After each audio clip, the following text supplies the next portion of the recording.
माझे नाव अंजली. माझे लग्न होऊन 3 महिने झाले होते. माझ्या नवऱ्याचे नाव विक्रम आहे. ते मर्चंट नेव्हीत जॉबला होते.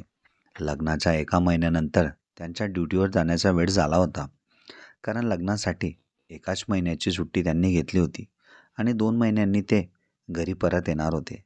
त्या 1 महिन्यात जोपर्यंत ते घरी होते तोपर्यंत आम्ही दोघांनी एकमेकांसोबत भरभरून प्रेम केले होते. म्हणून त्यांची आठवण व मला वेगवेगळ्या ठिकाणी केलेला स्पर्श याची जाणीव सदैव माझ्या मनात राहील. आणि त्यांची 2 महिन्यानंतर येण्याची मी आतुरतेने वाट पाहणार होते.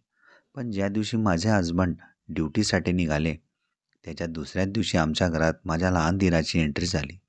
माझा लहान धीर दिसायला माझ्या नवऱ्याहूनही अगदी सुंदर व हँडसम होता. तो अमेरिकेला जॉबवर होता. आमच्या लग्नात त्याला सुट्टी मिळाली नव्हती, म्हणून लग्नाच्या 1 महिन्यानंतर तो घरी परतला होता. या अगोदर मी माझ्या धीराला पाहिले नव्हते. आमच्या घरात माझे सासू सासरे, मी आणि आता माझा धीर इतके लोक राहत होते.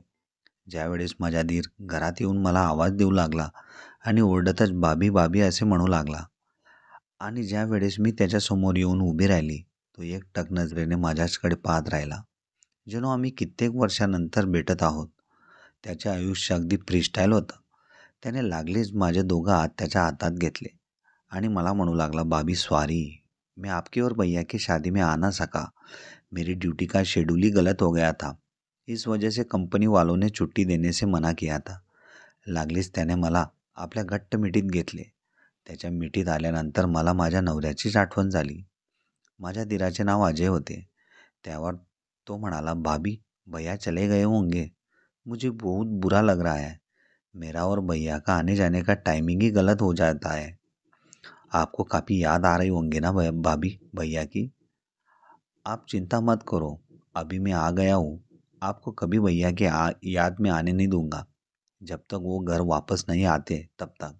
त्यावर मी अजयला म्हणाली, आप चिंता मत करो अजय, मुझे आपके भैया की याद आ भी गई तो मैं उनसे फ़ोन पर बात कर लूँगी.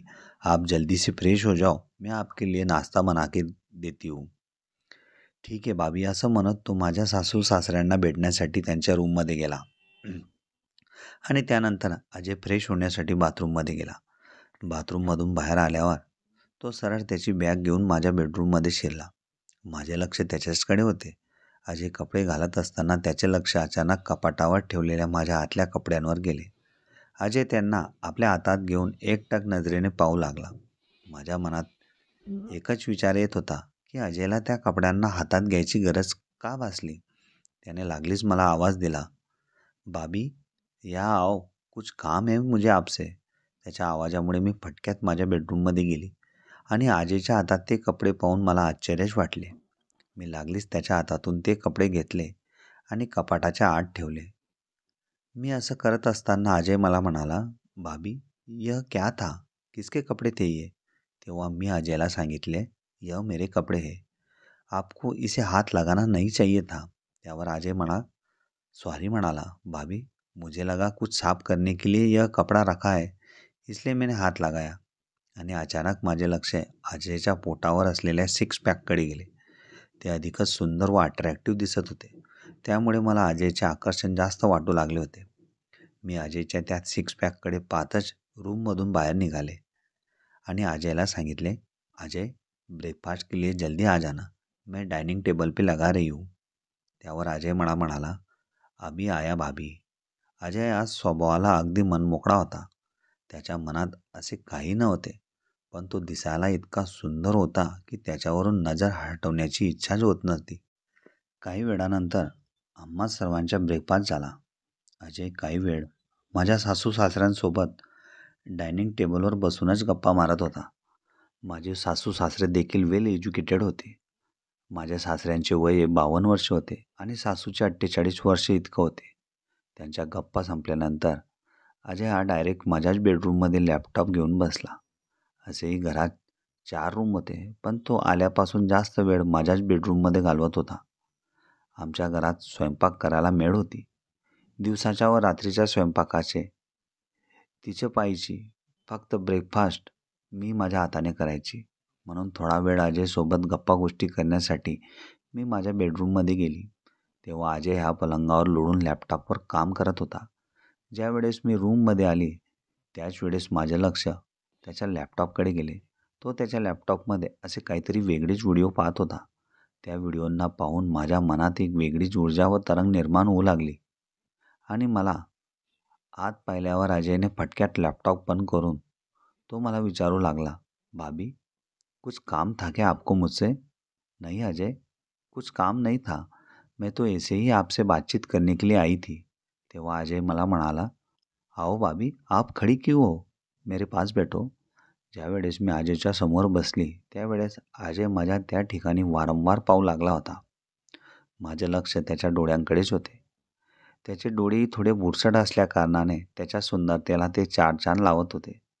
तेव्हा अचानक अजयने या ठिकाणाहून नजर हटवून माझ्याकडे नजर टाकून मला विचारू लागला, "भाभी, आपके घर में कौन कौन रहता है?" तेव्हा मी त्याला सांगू लागले, "अजय, मेरे घर में मेरे मम्मी पापा, मेरे से एक छोटी बहन है और मेरा भाई वो भी पूना में जॉब करता है. बस इतना छोटा सा परिवार है मेरा मायके में." तेव्हा अजय मला म्हणू लागला, "भाभी, मैंने अमेरिका देखा, यूरोप देखा, लंदन घूमा, मगर आप जैसी सुंदर औरत मैंने ज़िंदगी में नहीं देखी." तेव्हा मी अजयला म्हणाली, "मुझ में ऐसी क्या खास बात देखी अजय तुमने कि मैं तुम्हें बहुत ही सुंदर दिखने लगी हूँ? भाभी, आपने अपनी मेंटेन की हुई फिगर वही बार बार देखने को ललचाती है. आपके लंबे बाल और ये काली काली आंखें और आपके ये गुलाबी गाल और यह नशीले होठ मुझे आपकी तरफ ज़्यादा आकर्षित करते हैं." तेव्हा मी अजयला म्हणाली, "बस बस अजय, कितनी तारीफ करोगी मेरी, नहीं तो और कुछ हो जाएगा." तेव्हा अजय मला म्हणाला, "भाभी, आप दिखती ही ऐसी हो, आपकी तरफ देख के कोई भी तारीफ करेगा आपकी." आमच्या दोघांच्या गप्पा तासनतास रंगल्या. माझ्या नवऱ्यापेक्षा अजय हा फार मजाकीया होता, म्हणून त्याच्यासोबत गप्पा करायला मला फार आवडायचे आणि त्याच्या सुंदरतेकडे पाहून मला त्याचे फार आकर्षण वाटू लागले होते. दुपारचे जेवण झाल्यानंतर मी काही वेळ आराम करण्यासाठी माझ्या बेडरूममध्ये जाऊ लागली. त्याच वेळेस अजय त्या ठिकाणी नव्हता, म्हणून मी साडी चेंज करून गाऊन घालू लागली आणि त्याच वेळेस मलाही अजयचा विसर पडला होता की घरात तो सुद्धा आहे. रूमचा दार मी फक्त ओढला होता आणि अचानक दार आतल्या बाजूने उघडला आणि अजयने मला अशा अवस्थेत पाहिले की मी त्याचे वर्णनसुद्धा तुम्हाला करू शकत नाही. तो काही वेळ माझ्याकडे त्याच ठिकाणी उभा राहून पाहू लागला. तेव्हा मला त्याला सांगावे लागले, "अजय, बाहर हो जाओ, ऐसे ठीक नाही आहे." त्या क्षणी अजय माझ्या आवाजावर भानावर आला आणि दार लावून तो त्या ठिकाणाहून निघाला. 2-3 मिनिटानंतर मीही माझ्या रूममधून बाहेर आली आणि अजयला शोधू लागली. पण अजय मला कुठेच दिसत नव्हता. मला वाटले की माझ्या बोलण्याने त्याला राग आला असावा, पण त्याच्याशिवाय मला चित्त लागत नसे. म्हणून त्याला पाहण्यासाठी मी आमच्या घराबाहेर असलेल्या गार्डनमध्ये आली. तेव्हा अजय मला खुर्चीवर समोर बसलेला दिसला. तो आपल्या मोबाईलमध्ये काहीतरी करत होता. तेव्हा मी त्याच्यासमोर जाऊन उभी राहिली आणि अजयला विचारू लागले, "क्या हुआ अजय? नाराज हो क्या? मेरी बातों का बुरा लगा क्या आपको?" त्यावर अजय मला म्हणाला, "नहीं भाभी, आपकी बातों का मुझे बिल्कुल भी बुरा नहीं लगा, मगर मुझे ही काफ़ी ख़राब लग रहा है. मैं बिना आवाज़ दिए ही आपके रूम का दरवाज़ा खोल दिया और सामने आपको ऐसे देखा. मुझे खुद पर काफ़ी गुस्सा आ रहा है." त्यावर मी अजयला म्हणाली, "अजय, इसमें गलती मेरी ही है, क्योंकि दरवाज़ा लगाना मैं भूल गई थी. अगर दरवाज़ा लगा रहता तो तुम अंदर आती ही नहीं. मैं यह बात भी भूल गई थी कि तुम इस घर में मौजूद हो. अगर मुझे इस बात का पता होता तो यह गलती ना आपसे होती ना मुझसे होती. चलो अभी घर में. इतना दिल को बुरा मत लगाओ." त्यावर अजय मला म्हणाला, "इसका मतलब भाभी आपने मुझे माफ़ कर दिया. इसमें माफ़ी मांगने वाली बात ही नहीं है अजय. जो हुआ वो अनजाने में हुआ. उसे गलती समझकर भूल जाओ. इतना दिल पे मत लगाओ. चलो." तेव्हा मी आणि अजय घरात येऊन डायरेक्ट माझ्या बेडरूममध्ये आलो आणि आम्ही दोघंही टी व्ही पाहू लागलो. दुपारचे 2 वाजेची वेळ होती. टी व्ही पाहत असताना हळूहळू अजयचे डोळे लागू लागले होते आणि मध्ये मध्ये तो झपकी देत होता. तेव्हा अचानक त्याचा हात माझ्या पोटावर येऊन थांबला. त्याच्या हाताचा स्पर्श जेव्हा माझ्या पोटाला झाला तेव्हा माझ्या अंगात एक वेगळीच आग निर्माण झाली आणि त्या क्षणाला मला त्यांची आठवण झाली. कारण त्यांना ड्युटीवर जाऊन आता 3 दिवस झाले होते. आणि अजून परत येण्यासाठी त्यांना 2 महिने बाकी होते. एवढ्या वेळापर्यंत त्यांची वाट मला पाहावी लागणार होती. पण जेव्हापासून अजय घरात आला होता, त्या दिवसापासून मला माझ्या नवऱ्याची आठवण येतच नव्हती. त्याच्या हाताचा स्पर्शही मला त्यावेळेस हवा-हवासा वाटू लागला होता. मीही त्याच्या हातावर हात ठेवून टीव्ही पाहण्यात गुंग झाले. आता हळूहळू अजय अगदी माझ्या जवळ येऊ लागला होता. मी एकटक नजरेने त्याच्या चेहऱ्याकडे पाहू लागली होती. अजयच्या नाकातून निघणारा गरम श्वासांचा स्पर्श माझ्या शरीराला होऊ लागला होता. मीही माझा चेहरा अजयच्या चेहऱ्यासमोर नेऊन ठेवला. आता अजयही मला त्या क्षणाला हवा-हवासा वाटू लागला होता. हळूहळू मी माझे ओठ अजयच्या ओठांजवळ आणले. यावेळेस त्याचे डोळे बंद होते. पण जेव्हा माझ्या श्वासांचा स्पर्श त्याच्या शरीराला झाला, तेव्हा त्याने लागलीच मला आपल्या मिठीत घेतले. त्याच्या मिठीची पकड एवढी घट्ट होती की त्याच्यातून माझी सुटका होणे त्यावेळेस अशक्य होते. मी अजयला भरभरून साथ देऊ लागली होती. त्यानंतर अजयने आपले ओठ माझ्या ओठांवर टिकवले आणि 15 ते 20 मिनिटापर्यंत आम्ही एकमेकांच्या ओठांचा रस चाखला व आपले कपडे आम्ही दोघांनी बाजूला ठेवून एकमेकांवर घाम येस्तोवर भरभरून प्रेम केले. यावेळेस मला त्यांची आठवण अजिबात येत नव्हती, कारण जो आनंद मला त्यांच्याकडून मिळाला नव्हता, तो आनंद मला अजयने यावेळेस दिला होता. अजयला सोडायची माझी अजिबात इच्छा होत नव्हती. आता रात्रीसुद्धा अजय माझ्याच बेडरूममध्ये झोपू लागला होता. आम्ही दिवसा व रात्री एकमेकांसोबत भरभरून प्रेम करू लागलो होतो. आणि दुसऱ्या दिवशी सकाळी माझी लहान बहीण पूनमचा फोन माझ्या मोबाईलवर आला आणि ती आज संध्याकाळपर्यंत 3-4 दिवसासाठी माझ्या घरी येणार होती. कारण आईने काहीतरी सामान माझ्यासाठी दिला होता. तो पोचवण्यासाठी आणि माझे चित्त लागावे म्हणून 3-4 दिवस ती माझ्याजवळ राहणार होती. कारण आई-वडिलांना या गोष्टीची कल्पनाच नव्हती की माझा दीरही अमेरिकेतून 2 महिन्यासाठी घरी परत आलेला आहे. त्यांना वाटले की माझे हसबंड ड्युटीवर गेल्यानंतर मला एकटेपणा वाटू नये म्हणून त्यांनी पूनमला माझ्या मदतीसाठी पाठवले होते. मी पूनमची आतुरतेने वाट पाहू लागली होती. संध्याकाळचे 5 वाजेची वेळ होती. त्याच वेळेस पूनम ओरडतच घरात आली. दीदी दीदी मी आ गई. आणि लागलीच आम्ही दोघांनी एकमेकांना मिठी मारली. त्यावेळेस अजयही माझ्या बेडरूममधून बसून लॅपटॉपवर काम करत होता. पूनमच्या आवाजामुळे तोही रूममधून बाहेर आला. पूनम ही दिसायला माझ्यापेक्षा सुंदर होती. तिचे वय 20 वर्ष होते. जेव्हा अजयने पूनमला पाहिले तेव्हा तो एकटक पूनमकडेच पाहू लागला होता. तेव्हा तो आमच्याजवळ येऊन मला विचारू लागला, भाभी यह लड़की कौन है? तेव्हा मी अजयला सांगू लागली, अजय यह मेरी छोटी बहन पूनम है. तेव्हा तिच्याकडे पाहून अजय म्हणाला, भाभी आपकी बहन तो आपसे भी सुंदर है. तेव्हा त्याने पूनमशी सेकंड केला आणि म्हणू लागला, I am Ajay from America. मैं एक सॉफ्टवेयर इंजीनियर हूँ. तेव्हा पूनम मला म्हणू लागली, दीदी आपकी शादी में मैं इनको देखा नहीं. इसका मतलब जीजाजी को भी छोटा भाई है. त्यावर मी पूनमला म्हणाली, हाँ पूनम, जब हमारी शादी हुई थी तब इनको छुट्टी नहीं मिली थी, इसलिए ये अभी आए हैं. तेव्हा पूनमनेही अजयशी सेकंड केला आणि म्हणाली, I am Poonam from India. मैं BSc सेकंड ईयर में पढ़ती हूँ. त्या दोघांची ओळख झाल्यानंतर मी पूनमला म्हणाली, पूनम तुम जल्दी तयार हो जाओ, थक गई होंगी सफ़र में. हाँ दीदी काफ़ी थक गई हूँ मैं. पण अजय पूनमकडे एकटक नजरेने पाहत होता आणि पूनमही त्याच्याकडे पाहू लागली होती. कारण तो दिसायला इतका सुंदर होता की त्याच्याकडे कोणतीही मुलगी पहिल्यांदाच पाहून आकर्षित होणार होती. पूनम फ्रेश होऊन आल्यानंतर मी, अजय व पूनम माझ्याच बेडरूममध्ये TV पाहू लागलो होतो. पूनमने घातलेला पंजाबी ड्रेसमुळे ती अधिकच सुंदर दिसत होती. म्हणून अजय त्या ठिकाणावरूनही पूनमकडे एकसारखा पाहू लागला होता. तो पूनमला वरून खालून न्याडू लागला होता. जेव्हा मी अजयकडे पाहिले तेव्हा अजयचे लक्ष पूनमच्या त्या ठिकाणी होते. जेव्हा अजय आणि माझी नजरानजर झाली तेव्हा त्याने आपली मान त्या ठिकाणाहून वळवून TVकडे टाकली. आता रात्रीच्या जेवणाची वेळ झाली होती. आम्ही सर्वजण मिळून सोबत जेवण केले आणि अजयला झोपण्यासाठी मी दुसऱ्या रूममध्ये पाठवले. तेव्हा अजय मला म्हणू लागला, भाभी मैं भी इसी रूम में नीचे सो जाता हूँ, मुझे अकेले में नींद नहीं आएगी. तेव्हा मी अजयला समजवले, आप इस रूम में अभी नहीं सो सकते हो, क्योंकि पूनम भी इसी रूम में मेरे साथ सो रही है। अगर रात को पूनम जग जाएगी, उसने हम दोनों को देख लिया तो गड़बड़ हो जाएगी। बात को समझो अजय। मुझे अगर रात को आपकी ज़रूरत पड़ी तो उस रूम में आकर मैं आपको जगा दूंगी. एवढं ऐकून अजयला तसल्ली वाटली आणि तो झोपण्यासाठी बाजूच्या रूममध्ये गेला. माझ्या बेडरूममध्ये मी आणि पूनम आमच्या गप्पा भरपूर वेळपर्यंत रंगल्या होत्या. आता रात्रीचे 11 वाजले होते. आम्हा दोघा बहिणींनाही झोप लागू लागली होती.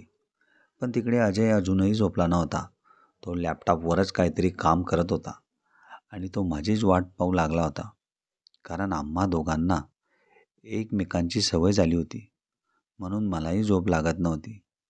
मी फक्त पूनमच्या झोपण्याची वाट पाहू लागली होती. ती ज्या वेळेस गाढ झोपेत असेल त्याच वेळेस मला अजयजवळ जायचे होते. रात्रीचे 12:30 वाजले होते. पूनम गाढ झोपेत होती. एक नजर मी पूनमकडे टाकली आणि आपल्या बेडवरून उठून मी रूमच्या बाहेर येऊन अजयच्या रूमच्या आत शिरले. त्याच्या रूममध्ये आम्ही दोघंही एकमेकांवर भरभरून प्रेम करू लागले होते. मला अजयची सवय झाल्यामुळे त्याच्याशिवाय झोपच लागत नसे आणि माझ्या बेडरूममध्ये काही वेळानंतर पूनमने कूस बदलली तेव्हा तिच्या शेजारी मी नसल्याची जाणीव तिला झाली. पूनमही आपल्या जागेवरून उठून मला शोधण्यासाठी बाहेर आली आणि अचानक तिला काहीतरी कुजबुज करण्याचा आवाज अजयच्या रूममधून आला. तिला अगोदर वाटले की अजय ह्या फॉरेन कंपनीत जॉबवर असल्यामुळे त्याच्या रात्रभर वर्क फ्रॉम होम काम सुरू असेल. पण ती कुजबुज मध्येच जास्त येऊ लागल्यामुळे तिला डाऊट आला. म्हणून बेडरूमच्या दाराला हळूवार ओढून आम्हा दोघांना अशा अवस्थेत पाहिले की त्याचे वर्णन पूनमही करू शकत नव्हती. त्यानंतर आम्हा दोघांना तिने भरभरून प्रेम करताना पाहिले आणि तिच्याही अंतर्मनात एक वेगळीच ऊर्जा व तरंग निर्माण होऊ लागली होती. कारण तिच्या आयुष्यात तिने पाहिलेलं हे पहिलंच दृश्य होतं. म्हणून ती लागलीच माझ्या बेडरूममध्ये येऊन झोपली. पूनमलाही झोप लागत नव्हती. तिच्या डोळ्यासमोर सतत तेच चित्र फिरत होते. रात्रभर मी पूनमजवळ गेलीच नव्हती. म्हणून सकाळी जेव्हा माझे डोळे उघडले तेव्हा मी पूनमला पाहण्यासाठी माझ्या बेडरूममध्ये गेली. तेव्हा पूनम गाढ झोपेत होती. मग मी फ्रेश होण्यासाठी बाथरूममध्ये गेली. काही वेळानंतर पूनमही उठून डायनिंग टेबलजवळ येऊन न्यूजपेपर वाचू लागली. तिच्या हातात जरी न्यूजपेपर होता तरी तिचं लक्ष माझ्याकडेच होतं. मला असं वाटू लागलं होतं की तिला मला काहीतरी विचारायचं आहे की काय. म्हणून मी पूनमजवळ जाऊन तिला गुड मॉर्निंग म्हणाली. त्यावर पूनमही मला गुड मॉर्निंग म्हणाली. पण तेव्हाच तिच्या तोंडातून शब्द बाहेर आला, दीदी आप रात को कहाँ गई थी? जब मेरी नींद खुली तब तुम मेरे बगल में नहीं थी. पूनमला सर्व माहिती असूनही ती मुद्दामून मला विचारत होती. ती माझ्या मनात असलेला कल काढण्याच्या प्रयत्नात होती. तेव्हा मी पूनमला म्हणाली, जब तुम जगी होंगी तब मैं बाथरूम में आई थी, इसलिए मैं तुम्हें बगल में दिखाई नहीं दी होंगी. एवढं विचारून पूनम परत माझ्या बेडरूममध्ये आराम करण्यासाठी गेली आणि 1-1.5 तासानंतर उठून ती परत फ्रेश होण्यासाठी बाथरूमकडे जाऊ लागली. तिला या गोष्टीची कल्पनाच नव्हती की ऑलरेडी बाथरूममध्ये अजय गेलेला आहे. जेव्हा तिने बाथरूमचा दार आतल्या बाजूने ढकलला तेव्हा समोरचे दृश्य पाहून ती हादरलीच. तिने डायरेक्ट अजयला अशा अवस्थेत पाहिले की तिला अजयचे आकर्षणच वाटू लागलं. ती त्याच्या पोटावर असलेल्या 6 पॅककडेच पाहू लागली होती. त्यानंतर पूनम त्या ठिकाणाहून माघारी परतली आणि अजयबद्दलच विचार करू लागली. थोड्या वेळानंतर अजयही बाथरूममधून फ्रेश होऊन बाहेर आला. तेव्हा पूनम आणि अजयची नजरानजर झाली. तेव्हा ते दोघं एकमेकांकडे पाहून गालातल्या गालात स्माईल देऊ लागले आणि त्याच वेळेस पूनमही तयार होण्यासाठी बाथरूममध्ये गेली. थोड्या वेळानंतर पूनम तयार होऊन माझ्या बेडरूममध्ये गेली आणि त्याच वेळेस अजय हा आपलं लॅपटॉपचा चार्जर घेण्यासाठी माझ्या बेडरूममध्ये जाऊ लागला आणि मी मेडकडून सर्वांसाठी ब्रेकफास्ट बनवण्यात बिझी होती.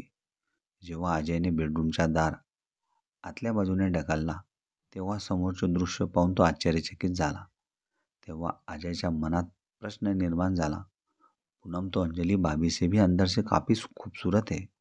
तेव्हा ते एकमेकांकडे एकटक लावून पाहू लागले आणि त्याच वेळेस अजय हा बेडरूममध्ये जाऊन त्याने पूनमजवळ आपल्या प्रेमाचा प्रपोज केला. पूनमलाही अजय आवडत होता. म्हणून तिने एका शब्दात त्याला होकार दिला. पण तिची एक अट होती. तिने अजयला सांगितले, इसके बाद तुम मेरी दीदी से भाभी जैसा ही व्यवहार करोगे, बाकी उनसे कोई नाता नाही रखोगे. त्यावर अजय लागलीच हो म्हणाला आणि ते एकमेकांच्या प्रेमात वेडे झाले. अजय आणि पूनमचे प्रेम आता रंगू लागलं होतं. दुपारच्या वेळेस मी जेव्हा किचनमध्ये मेडला स्वयंपाकाबद्दल सांगू लागली होती, त्यावेळेस पूनम आणि अजय माझ्या रूममध्ये बसून एकमेकांसोबत भरभरून प्रेम करू लागले होते. हे जेव्हा मी माझ्या डोळ्यांनी पाहिले, तेव्हा मलाही धक्का बसला होता. कारण अजय आणि पूनम हे दोघे एकमेकांच्या मिठीत होते आणि त्यांचे ओठही एकमेकांच्या ओठांवर होते. आणि जसं प्रेम अजय माझ्यासोबत करत होता, तसंच प्रेम तो पूनमवरही करू लागला होता. पण माझ्यापेक्षा जास्त इंटरेस्ट त्याला पूनममध्ये येऊ लागला होता. पण मीही त्याला काही बोलू शकत नव्हते. कारण माझ्या बहिणीला त्याच्यासारखा नवरा जर मिळाला तर यासारखी आनंदाची बाब कोणतीच नव्हती. म्हणून जेव्हा दुपारचे जेवण झाल्यानंतर पूनम आणि अजय माझ्या बेडरूममध्ये असायचे, तेव्हा मी अजयच्या बेडरूममध्ये जाऊन आराम करायची. घरात त्या दोघांनाही एकमेकांना भरभरून प्रेम करण्याची इच्छा जागृत व्हायची, म्हणून मी त्यांना डिस्टर्ब करायची नाही. पण जेव्हा रात्र झाली, तेव्हा मी अजयजवळ जाऊन माझ्याही प्रेमाची कबुली त्याच्याकडून करून घ्यायची. अशा प्रकारे अजयने त्यांच्या भावाची कमी मला कधीच भासू दिली नाही.